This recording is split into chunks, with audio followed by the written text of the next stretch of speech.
Hello అండి, welcome to another shot. రీసెంట్గా Pragathi Nagar Kakatiya hills కూకట్పల్లిలో ఉన్న ఐడియల్ కిచెన్కి అయితే వచ్చేసాము.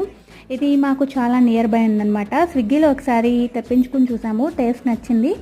సో చెక్ చేద్దాం ఒకసారి అవుట్లెట్కి వెళ్ళి అని చెప్పేసి ఇక్కడికైతే వచ్చేసాము. ఇది కొన్ని డేస్లో పర్టికులర్గా మంగళవారం, గురువారం, శనివారం ఇలాంటి రోజుల్లో చాలా క్రౌడెడ్గా ఉంటుంది. రిమైనింగ్ డేస్లో వెళ్ళాలన్నమాట. ఇక్కడ వెరైటీస్ అయితే చాలా ఎక్కువగా ఉన్నాయి, అలాగే టేస్ట్ కూడా చాలా బాగుంది. శ్రీకర్ అయితే గారెలు తీసుకున్నాడు, నేనైతే బోండా తీసుకున్నాను, అంజన్ అయితే పెసరట్టు ఉప్మా తీసుకున్నాడు అనమాట. మూడు కూడా చాలా టేస్ట్గా ఉన్నాయి. పర్టికులర్గా వీళ్ళకి చెప్పుకోవాల్సిన విషయం ఏంటంటే చట్నీ చాలా టేస్ట్గా ఉంది. మనం జొమాటోలో ఆర్డర్ చేసుకుని తినేదానికన్నా కూడా ఇక్కడ కౌంటర్కి వచ్చి తింటే ఇంకా బాగుందన్నమాట. ప్రైసెస్ అన్నీ కూడా రీజనబుల్గా ఉన్నాయి. కాకపోతే దోశ సైజే కొంచెం చిన్నగా అనిపించింది. టేస్ట్ వైజ్ చాలా బాగుంది. సో మీలో ఎవరైనా దీనికి నియర్ బై ఉంటే ఒక్కసారి వెళ్ళేసి అయితే తినేయండి. బట్ చాలా డేస్లో క్రౌడెడ్గా ఉంటుంది, కూర్చోడానికి